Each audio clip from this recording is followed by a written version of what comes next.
Last time हमने ये chapter start किया था, that is work and energy. तो उसमें हमने कंटेंट सीखे थे, उसमें से कुछ हमने ऑलरेडी स्टार्ट किए थे।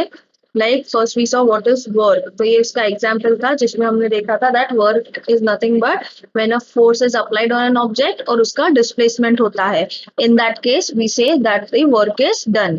किसी भी ऑब्जेक्ट पे फोर्स अप्लाई करो और उसकी वजह से उसका डिस्प्लेसमेंट होता है तो we say work is done. फिर हमने देखा कि वर्क और डिस्प्लेसमेंट अगर एक एंगल पे होता है, so in that case the formula is W equals to F into S into cos theta. फिर हमने देखा था unit of work. Unit of work is nothing but joule and अर्ग। ये एसआई यूनिट है और ये सीजीएस यूनिट है। तो 1 जूल क्या होता है, जब हम किसी ऑब्जेक्ट पे 1 न्यूटन का फोर्स अप्लाई करते हैं और उससे 1 मीटर का डिस्प्लेसमेंट होता है, in that case the work done is said to be 1 joule. Similarly, if a force of 1 dyne is applied on an object and it displaces by 1 centimeter, then the force applied is said to be 1 erg. तो next हमने देखा था कि ये joule and अर्ग का relation क्या है। So we saw that 1 joule is 10⁻⁷ erg, ये उसका डेरिवेशन है। फिर हमने देखा था टाइप्स ऑफ वर्क, 3 टाइप था, positive, negative and zero.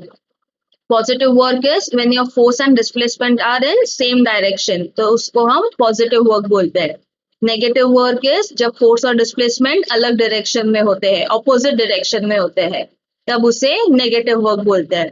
And zero work के 2 केसेस देखे थे। First, when the force and displacement are perpendicular to each other. Second, when you are applying force but there is no displacement. In that case also the work done is said to be zero.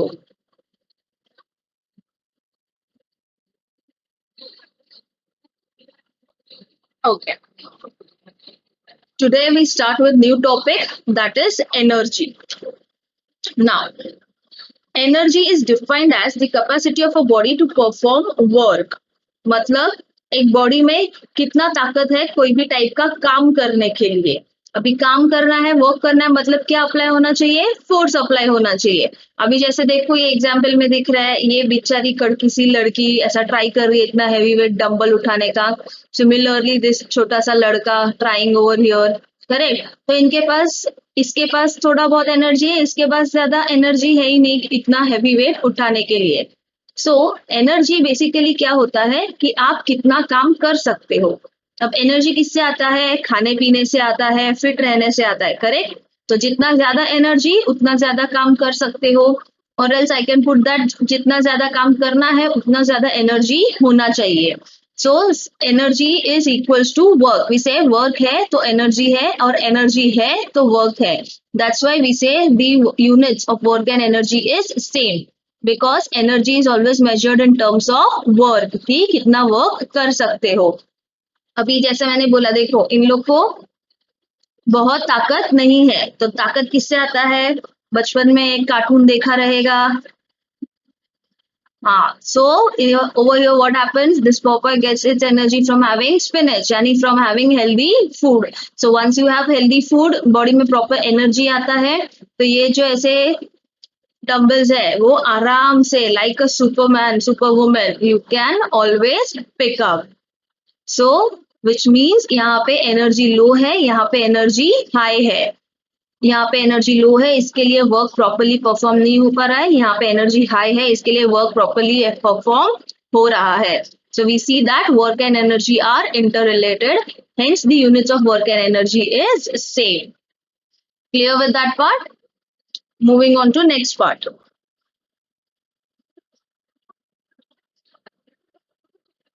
Now, there are various different forms of energy, जैसा mechanical energy है, sound energy है, electrical energy, light energy, heat energy, chemical energies and so on.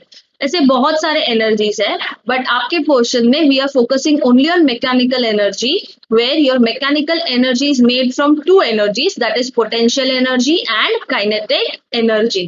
तो पहले हम ये 2 energies पे focus करेंगे और उसके बाद बाकी एनर्जीज का इन्फो लेंगे। Starting with kinetic energy. What is kinetic energy? By definition, it says that any object that has motion is called as kinetic energy. For example ये तुम लोग ऐसे भाग रहे हो, ठीक है, भाग रहे हो मतलब क्या, मोशन में हो ना, एक जगह से दूसरे जगह पे जाते हो, correct. So any object that is in motion is said to be having kinetic energy, ये याद रखना। कोई भी ऑब्जेक्ट मोशन में है, फिर चाहे वो फैन हो, व्हीकल हो, तुम लोग हो, ऐसा भाग रहे हो, तो भी एनर्जी कौन सा है उसमें, काइनेटिक एनर्जी, क्योंकि सब मोशन में है। उसका दूसरा एग्जाम्पल देखो, जैसे ये दादाजी, he is also running at high speed compare to you, उनका स्पीड देखो। So even this object is having kinetic energy. ये देखो थर्ड एग्जाम्पल, इसमें क्या हो रहा है, एक फुटबॉल को किक कर रहे हैं, तो पहले ये रेस्ट पे था, किक करने के बाद ये मोशन में आया। Now because it has come from rest to motion, इसके लिए इस फुटबॉल के अंदर जब ये हवे में होता है तब उसके अंदर कौन सा एनर्जी होता है, kinetic energy. Hence we say kinetic energy equals to work done on the object. Work done क्यों, क्योंकि फोर्स अप्लाई किया, डिस्प्लेसमेंट हुआ, hence we say work is done. So we say kinetic energy होना मतलब कोई भी ऑब्जेक्ट पे work करना। ये यहाँ पे भी फिट होता है, जैसे आप खड़े रहोगे तो अपने आप भागने लगोगे क्या, no, you are applying force on your body because of which your body is displaced. So when you apply force and body is displaced, it means work is done, which means kinetic energy कब होता है किसी भी object में, जब आप कोई भी टाइप का वर्क परफॉर्म करते हो। सो रिमेंबर दिस इक्वेशन, ये आगे डेरिवेशन में यूज होगा, that kinetic energy equals to work done. Hence we write Ke equals to F into S. Kinetic energy फिलहाल हम F into S लिखते हैं, बट ये उसका फॉर्मूला नहीं है, उसका फॉर्मूला आगे आएगा।